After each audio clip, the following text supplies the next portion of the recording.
Hi everyone. So for today, on my video discussion four, I'll be discussing, and let me get my little journal so I can make sure I'm saying this right. I'll be considering the concept of muckraking. I'll be discussing what it is it a legitimate concept, and could modern media be considered muckrakers? Why or why not? So diving right in there, I'm just going to start off with how I interpreted the definition of muckraking. Basically, it's just overall exposed to problems that needed to be corrected in a society. Issues that were occurring as far as labor composition laws, health, fair welfare, things that the public needed to know as a democratic society. Mudcrackers put it out there for the public to see and really wanted to express how things needed to be changed. So the term Mudcracker was pulled from The Pilgrim's Progress, which is a book that was written by John Bunyan. I believe that's how you say his last name, John Bunyan. And basically, it was just a book that was used universally to teach children how to read, but there was a story in there based on a character who got lost into a bog, and a bog is a dark hole. So basically, the Mudcracker man was trying to shove all of it to the side to help people get to the other side from being stuck inside this hole, but really just made a bigger mess. He didn't make a entryway for people to walk through to get to the other side. He just pushed to one side and then eventually just kind of piled up on him. That's how Teddy Roosevelt kind of explained it as far as what a mudcracker is. That's how Dr. Hart explained it with his video as well. But just from my overall interpretation, I really don't agree with what Teddy Roosevelt said per se. And I feel that based on reading the chapter and my own interpretation, I feel that he felt that way about mudcrackers because he was an elite. He was the president. He was sided with the government. And when people are putting out issues that's affecting society as a whole related to the higher elites, well, of course, the higher elites are going to feel some type of way. So I feel that that's why Teddy Roosevelt, was so against mudcrackers.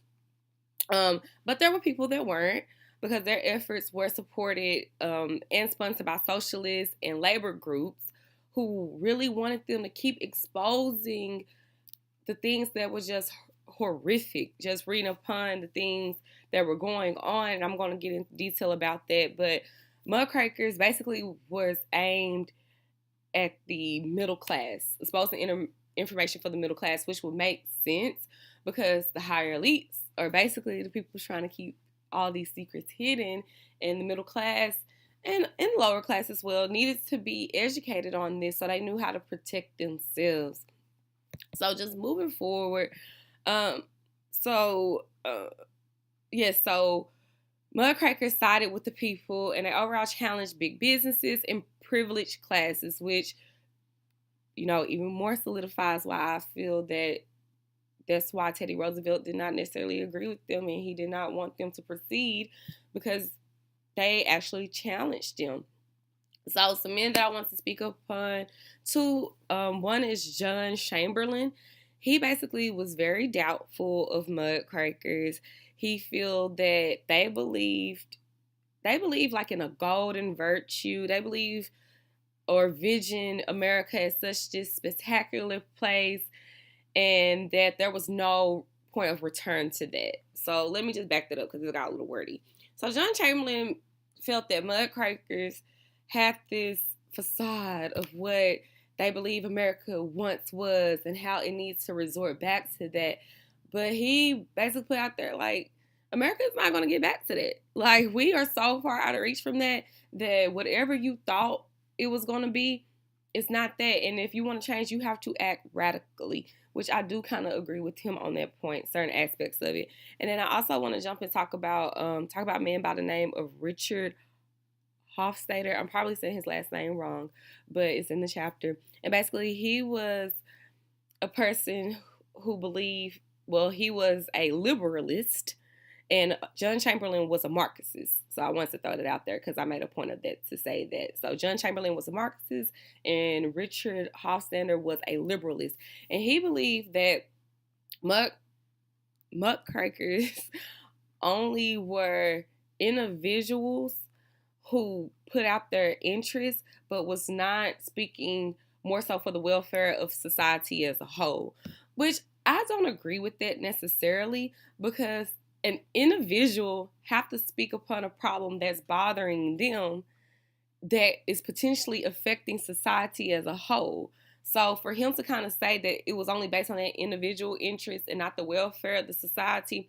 For example, I as an individual, I'm planning a women's march because with a primary focus on African American women, because Black feminism and white feminism are not the same thing. And although I'm one individual who is putting this issue out, that does not mean that I'm not putting it out to benefit the entire population of African American women.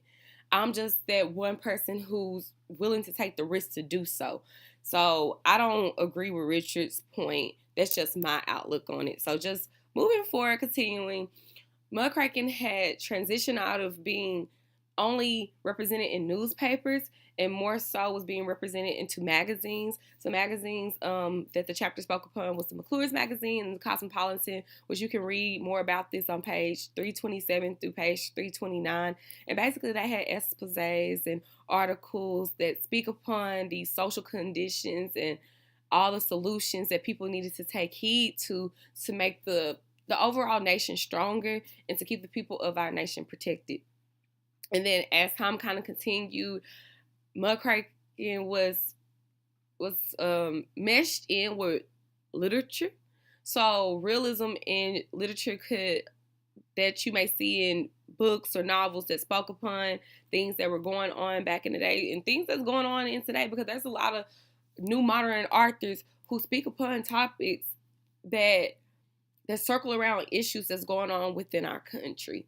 Now, people don't per se read as much as they should or self-educate as much as they should versus how the people before us had did. They were very big self-educators, and my generation aren't so much of self-educators, but literature really speak about stories that people need to take heed to and open up their eyes. I'm currently reading a book now about Dr. Sebi, 7 Days in Usher Village. Please check that out. I'm probably saying the country name wrong, but please check that out because it's one of those books that's related to realism literature and how us as a nation need to change our way of thinking and go more so with natural healing versus pharmaceutical drugs to overall be healthier as an individual. So I want to make sure that I'm staying on track with what all the points that I want to talk about. Oh, so relating back to media history, a man by the name of Upton Sinclair, he was the author of the book The Jungle, and this is a great example of muckraker literature. He spoke upon the meat packaging issues in Chicago, how there was feces and rats just being processed with the meat, and nobody was speaking upon this. He got turned down by so many publishing companies, which lets you know that we are not as protected as we believe we are. Although that happened way back in the day, there are still signs of that going on in today's, and I'm going to connect that with today's modern times. Like, for example, if you're on Instagram, at one point there was a big fad called the Slim tea, or it was a tea that all the Kardashians and all the other celebrities like Amber Rose and all these Instagram people were promoting. It was like Slim Tummy tea. And they were really saying, if you use my discount code, then you get such and such off, and this has helped my body, and da da da da da. That was a whole bunch of fluke, okay? Muckrakers that we need in modern time, no, because I don't feel like there are a lot of muckrakers in today's new millennium. It needed to speak up because there was a lot of health issues with that tea that was not exposed. And the women who represented this tea that supposedly helped you lose weight and have the most perfect body like them, they were fraud. These women's bodies are perfect because they had surgery. Not because they drank this tea, not because they used this tea as a supplement with working out. These women's bodies are fake. And basically, they are convincing women to drink this tea, which isn't overall healthy for their body, to give this image that isn't a true image. And in today's, and going back, let me make sure, could modern media be considered muckrakers? I don't believe so. I really don't believe so. I don't feel there is a lot of people trying to speak out about the changes that we need to make or speak about the health risks that have been taken. All we see is a lot of plastic, a lot of Build-A-Barbies, a lot of people trying to mirror images that are so unrealistic, where it gets to the point where people are not even comfortable with their own natural body. And then when you have people referring back to Dr. Sebi, because due to the death of the late great Nipsey Hussle, I am trying to educate myself more on what he lost his life for. And people who are trying to educate others based on things that Dr. Sebi believed in, that he was trying to push in, they call us conspiracy theorists. We call conspiracy theories, but if you take the time to do your own research and put the pieces to the puzzle together, it makes a lot of sense. It makes a great deal of sense, and it just even more solidifies the fact that history repeats itself. It truly does. But I'm just gonna go ahead and end this video because I'm already past 11 minutes, and say that there was a lot of positive that came out of muckraking, legislative reforms, health acts, composition laws. So those who don't stand behind muckrakers, that's pretty wild, because if it wasn't for them, then we'd probably be still getting paid at a poverty level, although minimum wage needs to be raised because it's only still $7.25, and that's pretty ridiculous in the state of Texas. But if it wasn't for those people who are willing to take a stand, we would still be suffering totally as a nation. We're still suffering. We need to do better. But if it wasn't for them, we would be way far behind. But that's all I have for today, you guys. Thank you for listening.